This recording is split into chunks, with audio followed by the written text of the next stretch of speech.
Hello everyone and welcome to Hutch's Garage for the 5th episode on my 1954 International Harvester Farmall Super MTA tractor restoration.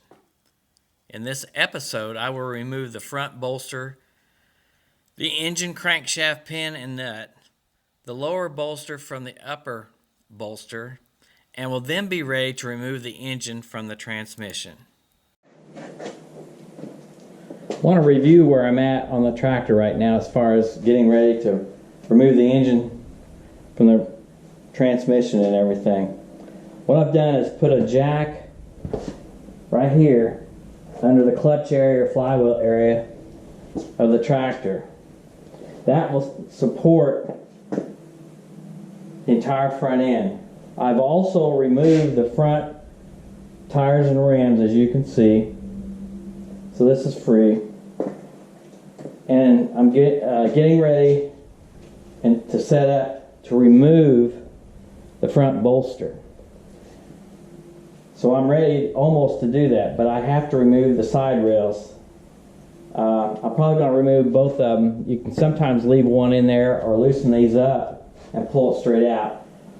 I'm going to have to just pick this up a little bit and drop it down from the tractor since I can't move this back and forth with the lift that I've got. I do not have a crane lift, which would be nice.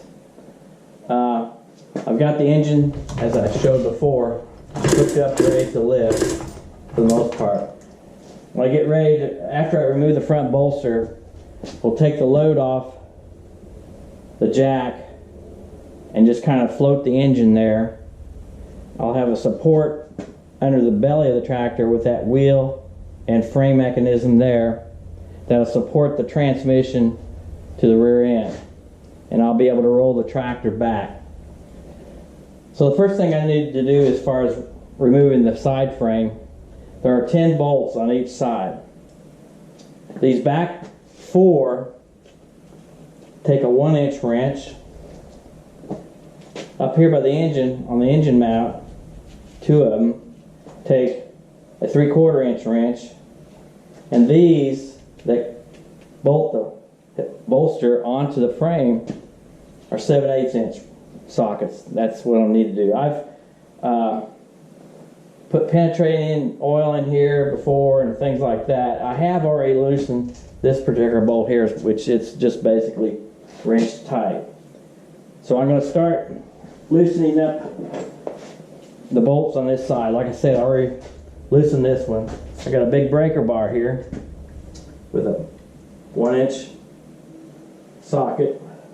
Put that on there.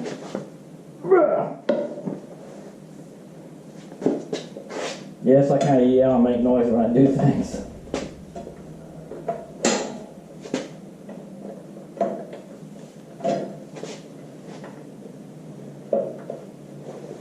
That's loose. 2 under here.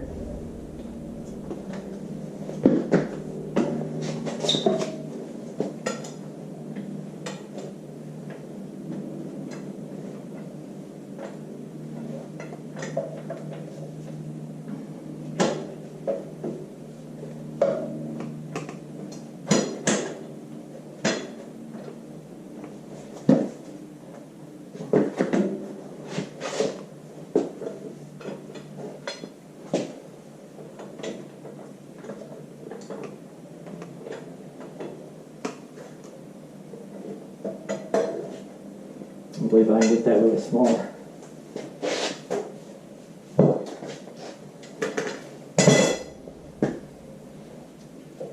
Let's go to a 7/8, no, 3/4 for these two. Break these loose.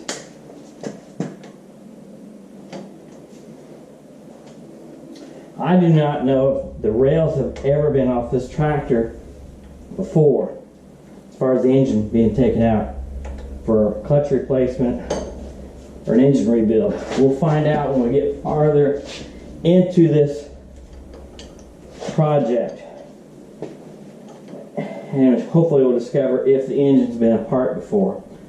As I said earlier, the head has been taken off and gone through. All right, it's loose enough. 7/8 inch socket for these front bolster bolts. They're all coming loose.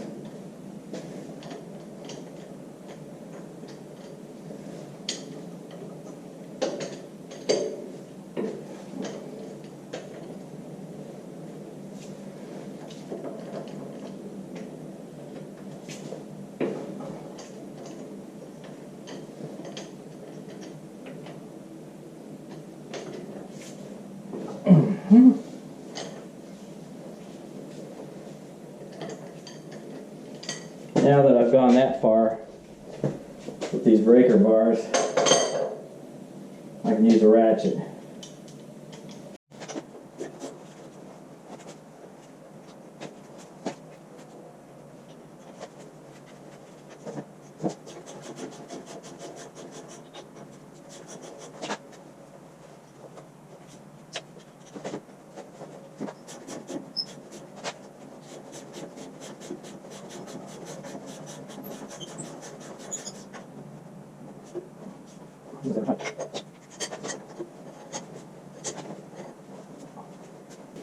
These bolts are showing a little bit of rust. I get some water getting in behind, but they're not terribly rusty.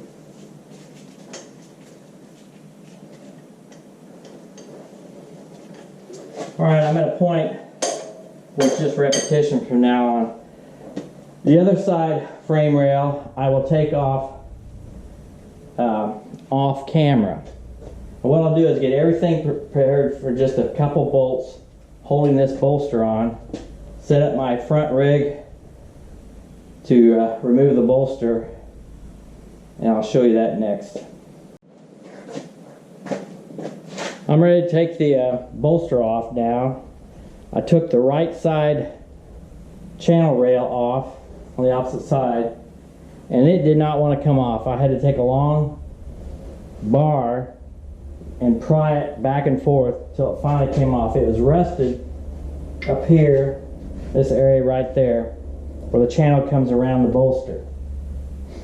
So what I want to do now is let's loosen up these front bolts.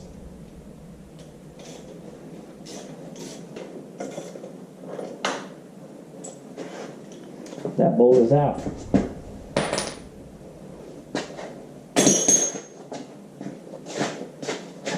We're lucky at all, and no, we're not. So what I'm going to do is bring it down and bring this piece up. I'll have to deal with that later. Of course, this is a cable hoist, which I'm not real thrilled about using. Chain falls much more precise.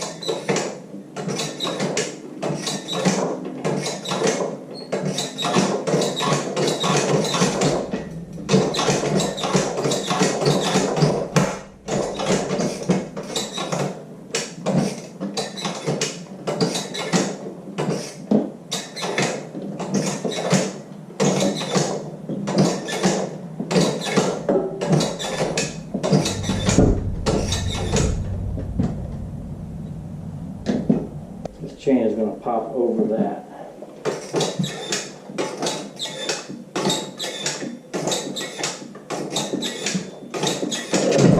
There we go.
is down.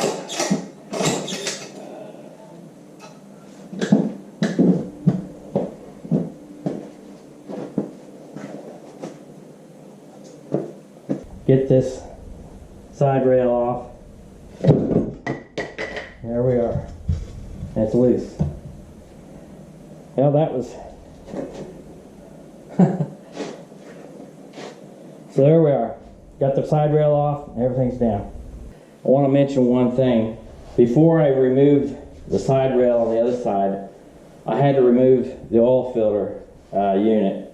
And there's supposed to be 4 bolts holding it on to the right side of the tractor. Anyway, this is the oil filter unit here. And like I said, to get that top bolt out on the other side of the frame rail, this had to come off first.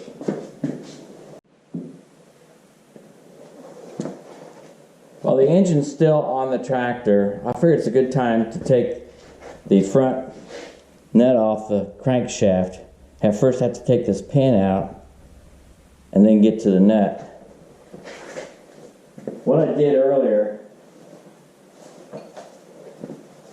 I've sprayed it with penetrating oil, sprayed the nut with penetrating oil.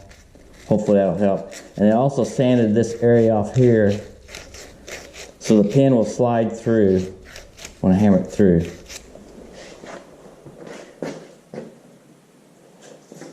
Puts a little extra oil on it.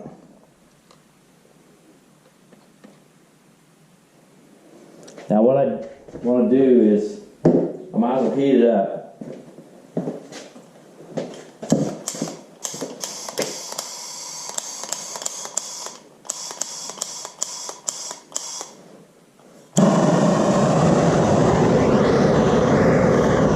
Heat that pin up a little bit, let it swell. Don't put so much heat on the crankshaft.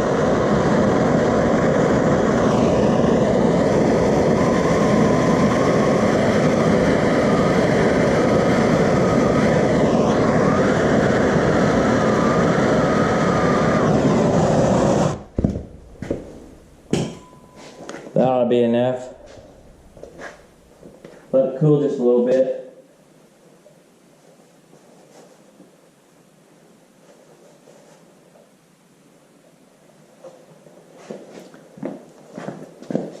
Using my brass drift rod. There it goes.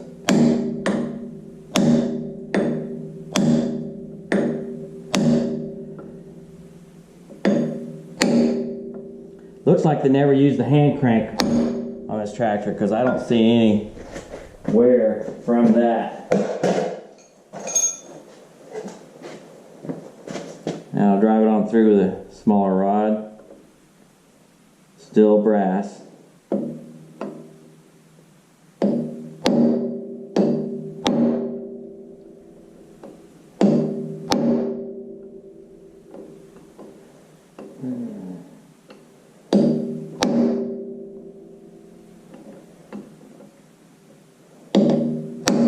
There we go.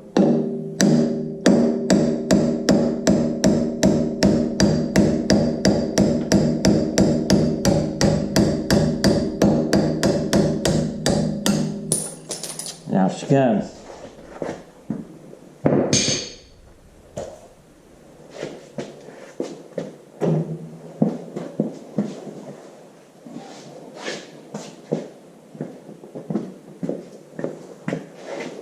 As you can see, there's no wear from using the front crank.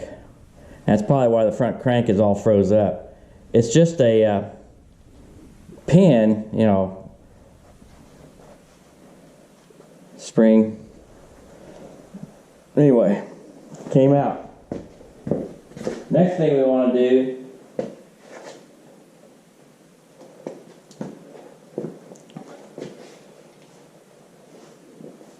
I'll put a little bit more penetrating oil around the nut.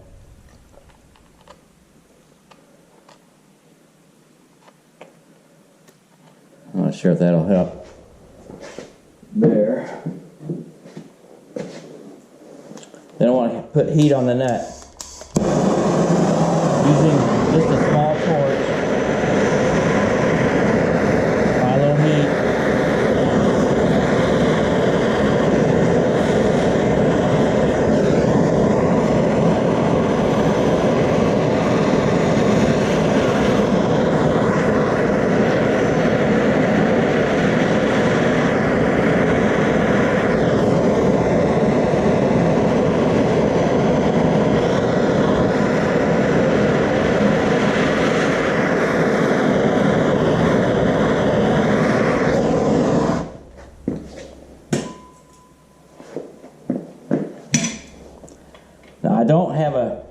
that's a 2.5 inch nut.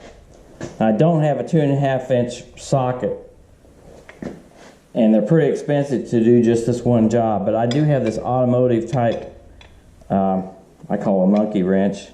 It's an 18-inch wrench. It's come in handy on large stuff like this. So I'll tighten it up.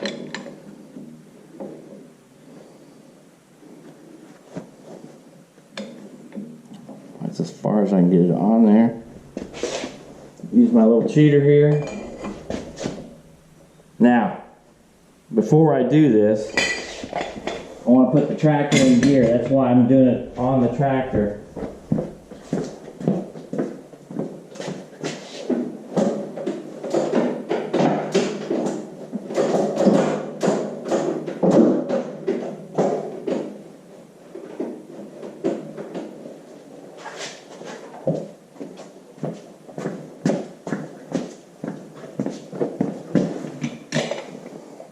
I gotta turn the tractor a little bit to get it in gear. It doesn't want to get in gear right yet. I'm putting it in 5th gear.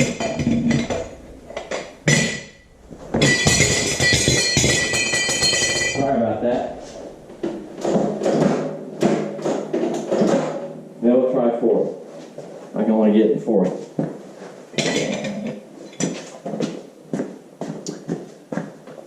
If you're actually working on a Super MTA or a 400, which is basically the same thing as this, you need to make sure that the torque amplifier is engaged in the normal position.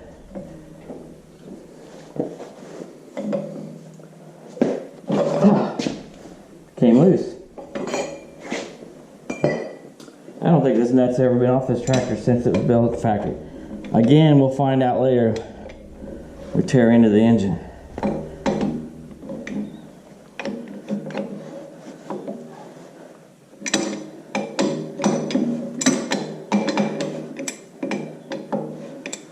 Now that I know it's loose, I'm going to leave it on there. Now I went ahead and there's a this is the lock washer you bend over, and I had previously bent that back. Used a sharp chisel, got it up off the nut, and then took a brass rod and hammered it back to there. So that part is done.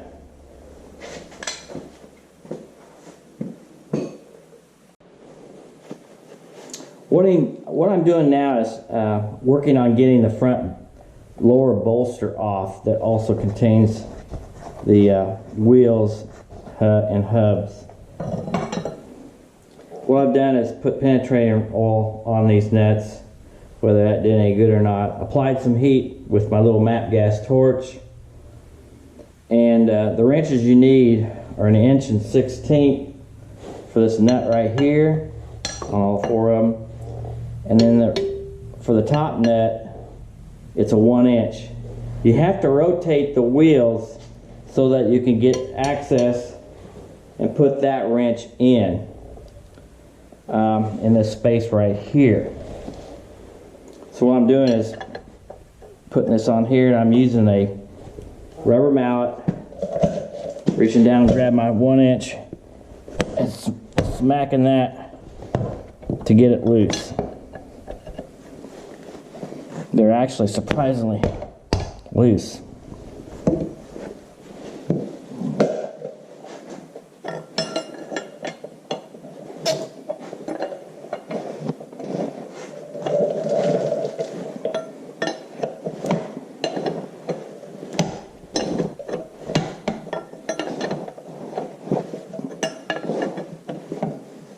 At least that one is.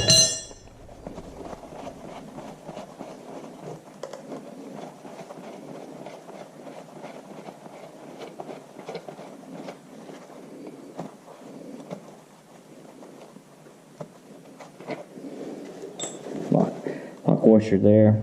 I want to show you something. This particular bolt has a nut right there, but above it, I'll point to it with my screwdriver, is a pin that limits the travel when turning the wheels. from one side to the other. So try to remember to get that back in the same spot. I'll take the rest of it apart off camera. That's all the time we have for in this episode. Thank you for watching this video. If you like this video, please hit the thumbs up and subscribe to my channel.